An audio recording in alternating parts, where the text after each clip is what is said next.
तुम्ही इथे यावेळी या आत या ना या.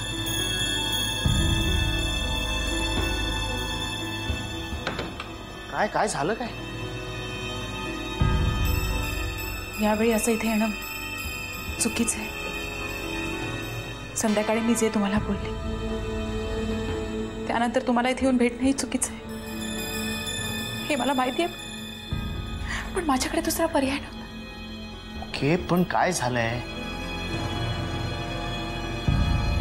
संध्याकाळी आपण जे समुद्र किनाऱ्यावर भेटलो ना तेव्हा त्यांनी आपल्याला बघितलं. त्यांनी म्हणजे?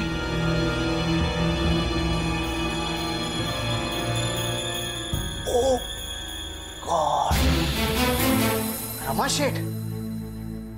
घरी जाऊन त्यांनी खूप तमाशा केला. माईलाही खूप काही बोलले असतील ते. मी माईला खूप समजवण्याचा प्रयत्न केला, पण माईने मला घरातून हाकलून दिलं. What?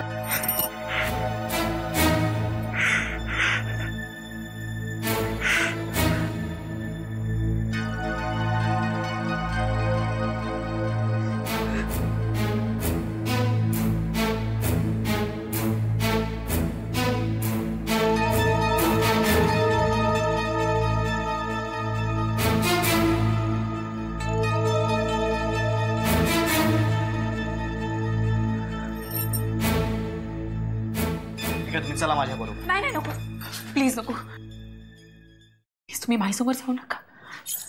त्या तुम्हाला बघून कदाचित. मी माईसमोर जात नाहीये. आपण रमा शेठकडे जातोय. त्यांच्या मनातला गैरसमज आधी दूर करायला हवा. चल.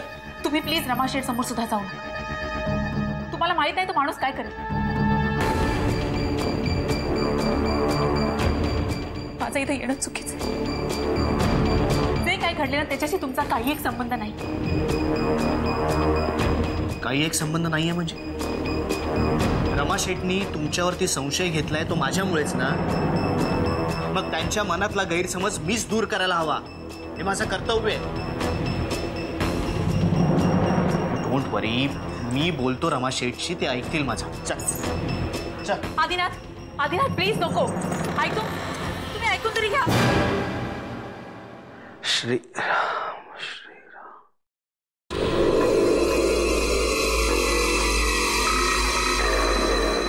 मला भास होत आहेत की हे खरं आहे.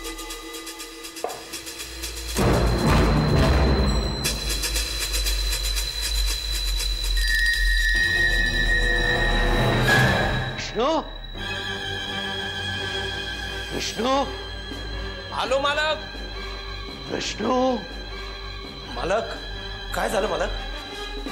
कंदील किंवा बॅटरी घेऊन ये. बॅटरी. ये लवकर ये घेऊन. कशाला हवी पण? अरे मी सांगतोय तेवढं कर. ये लवकर. आलास का रे? हो हो हो, हॅलो. ही घे बॅटरी. जरा लाव, बॅटरी लाव. त्या तस्वीरीवर मार. अरे वरती वरती चेहऱ्यावर. विष्णू, नीट बघ जरा. त्या तस्वीरीतला चेहरा जरासा फिकट वाटत नाहीये तुला? कालपर्यंत स्पष्ट दिसत होता, आता रंग फिकट झाल्यासारखा वाटतोय. की की मलाच भास होतोय.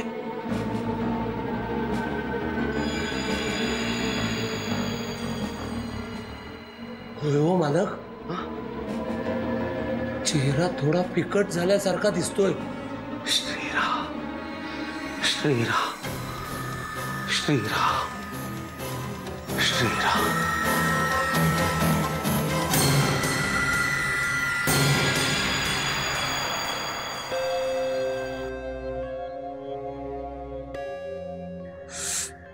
रामखोर.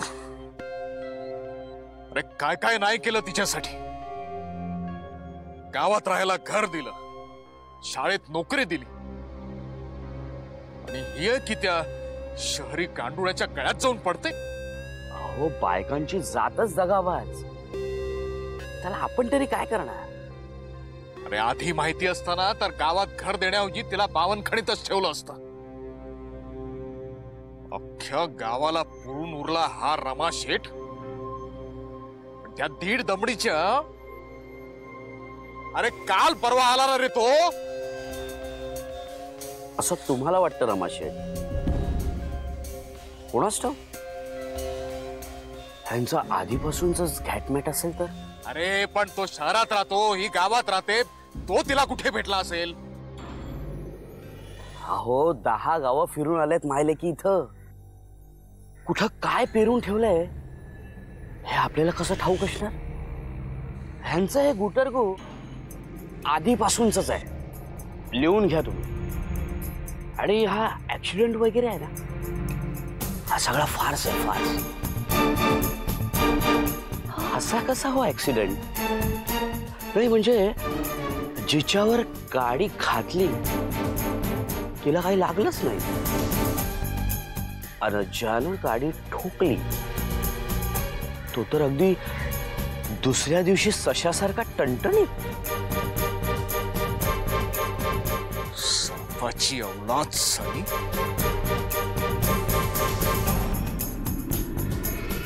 अरे उभा करायला खाली बस, ग्लास भरा.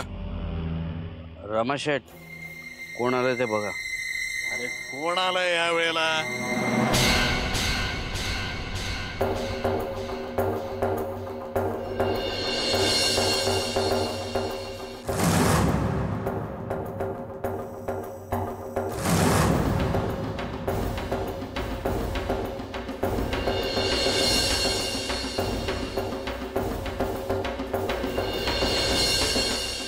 लग्नाची पत्रिका द्यायला आलात काय? जोडीनं?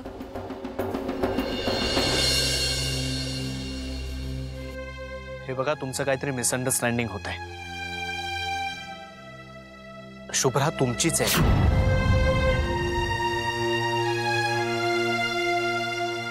दुसऱ्याचं उष्ट खाण्याची सवय नाहीये ह्या रमा शेठला. रमाशेठ, मी काय सांगतोय ते तर ऐकून घ्या. अहो, गावात जी अफवा पसरली आहे ना, स्वतःच्या डोळ्याने बघितलंय. तुम्हाला दोघांना हातात हात घालून बागडताना. पण तुम्ही समजताय तसं काहीच नाहीये. शुभ्रा मला तेच सांगायला आली होती की मूर्ख समजतोयस मला? मूर्ख समजतोयस? कशाचा अर्थ काय आणि कसा लावायचा हे कळत नाहीये मला.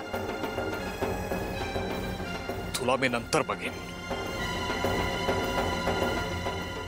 आधी हिचा गळा चिरायचाय मला.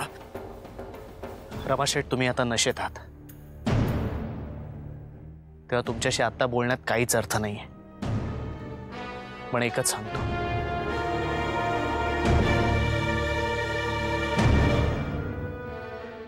आम्ही दोघंही निर्दोष आहोत. ए चुप! चुप!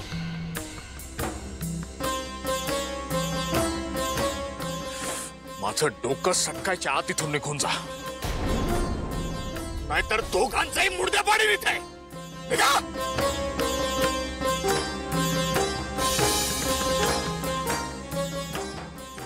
चल शुभ्रा.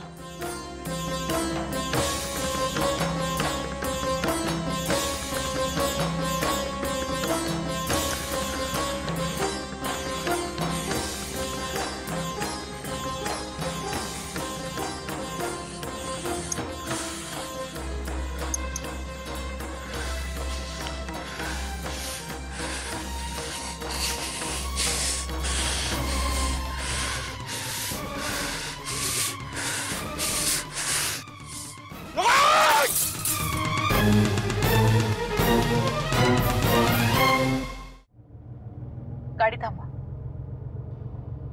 गाडी थांबवा. का? मी सांगते मग. कुठे जाणार आहेस तू? माहित नाही. बघ, वेडेपणा करू नकोस. आपण नाही. खूप त्रास मनस्ताप झालाय तुम्हाला माझ्या. मूर्खासारखं काहीतरी बडबडू नकोस. गाडी प्लीज थांबवा.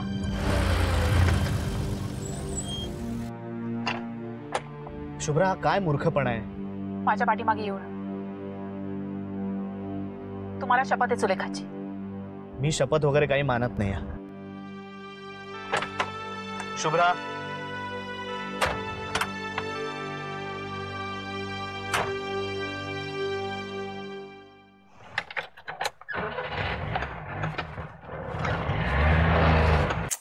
काय परत अनरिचेबल? प्रिया, अगं बघ ना, दादाला फोन लागतच नाहीये. आणि दादा पण ना स्वतःहून फोन करेल अशी बुद्धी त्याला कधी होतच नाही. पण एवढं अर्जंटली काय बोलायचंय? अगं अर्जंट काही नाहीये, पण आता आपण निघालो इथनं, त्याला सांगायला नको का तू पण ये बाबा वेळेवर तिकडे? तो येणारच, लग्न त्याचं आहे. काही भरोसा नाहीये त्याचा. कळलं. हे घे, किल्ली ठेव तुझ्याशी. आणि तुझ्या रूम मधले नळ दिवे सगळं नीट बंद केलेस का? हो हो. हा. आई, चल, आणि तू ना आता टेन्शन घेऊ नकोस प्लीज. आणि सारखं ते कड्या कुलप वगैरे चेक करत बसू नकोस. तुला काही कळतं का? हे घर पहिल्यांदा बंद ठेवून चाललोत आपण. काळजी नको घ्यायला. आता तू कोणाला फोन करतेस? भाईला फोन केलास का आधी? हो केलाय. निघालेत ते, रिक्षात बसलेत. बर, प्रथमेश कसा आहे? हा, बरा आहे ना आज? प्रिया, तू ना त्याला जरा बाजूला घेऊन जरा समजावून सांग. त्याला म्हणू आता सुलेखा काकी होणार आहे तुझी. हा, तिच्याशी अशी मस्ती नाही करायची. तू त्याला सांगितलंस तर तो ऐकेल. आई, खरं तर एरवी तो किती शहाण्यासारखा वागतो. हो ना. त्याच दिवशी त्याला काय झालं होतं देवाच ठाऊक. बाई, त्या दिवशीची आठवण झाली तरी काटा येतो माझ्या अंगावर. काय वाटलं असेल त्या सुलेखाला? पुन्हा तसं काही व्हायला नको. वाजली वाटतं रिक्षा. आला का बघ भाई? थांब थांब.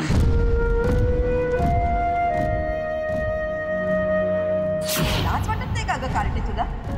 अगं लग्न ठरलं ना तुझं पुढच्या महिन्यात, आणि हे रंग उधळतेस तू त्या अनोळखी माणसाबरोबर. माझ्या बाबतीत हे असं का व्हावं हेच कळलेलं नाहीये मला अजून. कधीच कळणार नाही कदाचित. पण आपण एकमेकांपासून दूर केलेलंच बरं.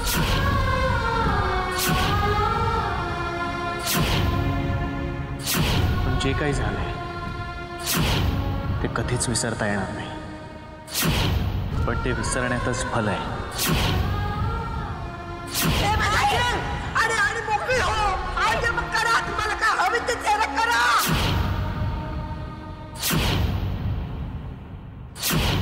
माझं डोकं सकाळच्या आत इथून निघून जा, नाहीतर दोघांचाही मुर्द्या पाणी इथे.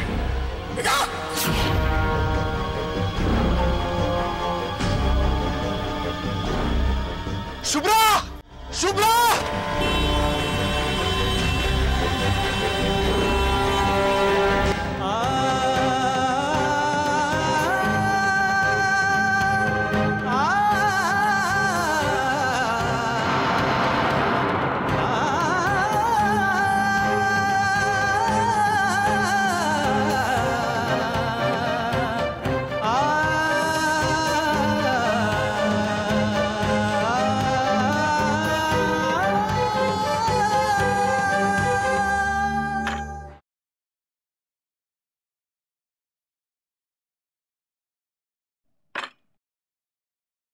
सदा काय काय धनी काय?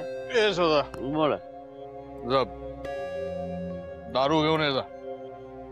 आता एवढ्या रात्रीचे कुठून आणू धने? या गावात या रमाकांत शेठ सारी शिंची कसली आली रात्र आणि कसला आलाय दिवस. तुमची ही वड आता जास्त दिवस चालायची नाही रमाशेठ. अहो, बाहेरनं सोडलेलं पुरुष तुम्ही. तुम्हाला कोण विचारते? कोणाची हिंमत आहे का? माझ्यासमोर बोलायची कोणाची हिंमत आहे का? अहो, कोण समोरून बोलत नाही हो. पण मागून कान पुचक्या देतात लोक. रामा खोटाच्या नाकावर चिचून ज्या मुंबईच्या पोरानं त्याची बाळली पळवली. आणि आमचे रामाचे टाळ कुठत बसले. मुर्दा पाडीन ना, एकेकाचा मुर्दा पाडीन मी. अहो, कोणाचे मुडदे पाडाल तुम्ही? हा, बोला ना. त्यापेक्षा एक काम करा, तुम्ही 2च मुडदे पाडून टाका. एक काम कर, बोला शेठ. माणसं गोळा कर. ठीक आहे. आजच्या रात्रीच्या दोघांचा शोध लावू आणि निकाल लावून टाकू त्यांचा. होणार नाही कोणाला सांगून ठेव तुम्ही. काय समजलात? तुम्ही काळजी करू नका. मी कामाला लागतो. माणसं गोळा करा. आपण आधी दारू घेऊन ये. शेंदळीच्या माझ्या सुपरेला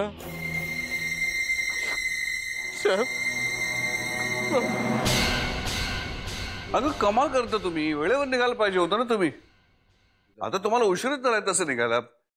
आणि हे बघ उशीर झाला म्हणून हॅलो हॅलो.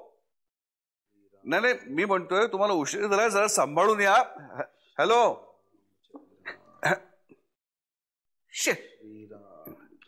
रेंज गेली ना. अरे हो रे सारखी येती जाते मला काही कळत नाहीये. बाबा ते निघाले बरं का मुंबईहून. वसुधा, प्रिया, चंद्रकांत, राधा आणि प्रथमेश निघाले. श्रीराम जय राम. कुसुम बाबा कुसुम पूनम बरोबर येणार आहे. मधु आदिनाथची काही खबर? अहो त्यालाच तर फोन करतोय मगाचपासून लागतच नाहीये. त्याचा ऑफिसचा नंबर आहे माझ्याकडे पण एवढ्या रात्री कोण उचलणार? अरे लावून बघ ना कुणी असेल तर उचलेल. हा हॅलो मी मुंबईहून बोलतोय मधुसूदन शास्त्री. माझा मुलगा हा आदिनाथ. त्याचा सेल लागत नाहीये. तो आहे का तिकडे?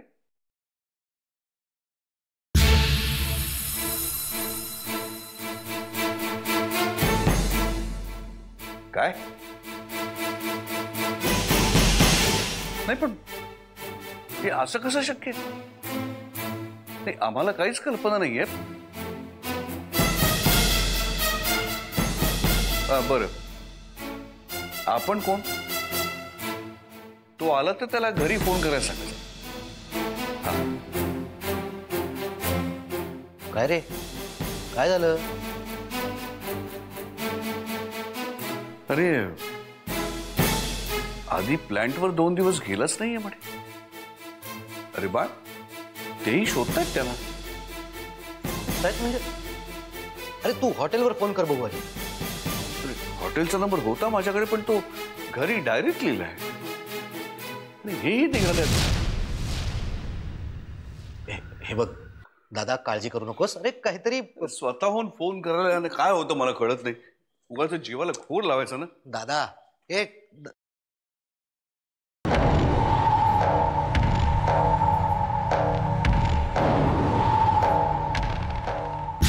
का वाचवलं तुम्ही मला? का सुटले असते नरकात. माझा कोणाला काही उपयोग नाही. जन्मत झाल्यापासून मी फक्त सगळ्यांना त्रास मायला बाबांना आणि आता तुम्हाला. आणि जर अजून जगले तर खूप जणांच्या आयुष्याची माती करी. नाही जगायचंय मला नाही जगायचंय.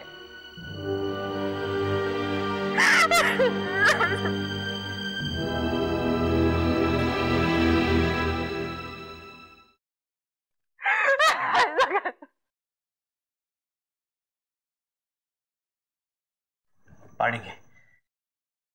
काय एवढा चाकूरपणा दाखवताय?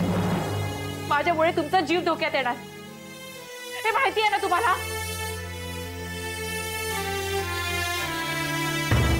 जे काही झालंय ना त्यात दोष कोणाचा असेल ना तर तो आपल्या दोघांचाही आहे. कळलं? संकटात कोणी अडकलं असेल ना ते आपण दोघंही अडकलो आहोत.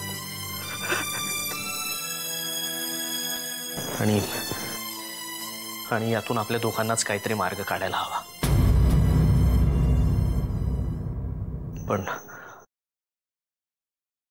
पण आपण दोघं मिळून तो काढू.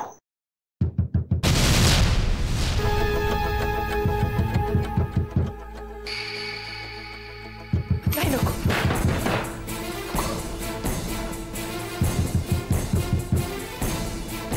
दार उघडू नका. त्यांचीच माणसं असणार. माझ्यामुळे तुमच्यावर अजून संकट यायला नको. तुम्ही लपा कुठे तरी, मी दार उघडते. एक तू इथेच थांब, मी बघतो फोन.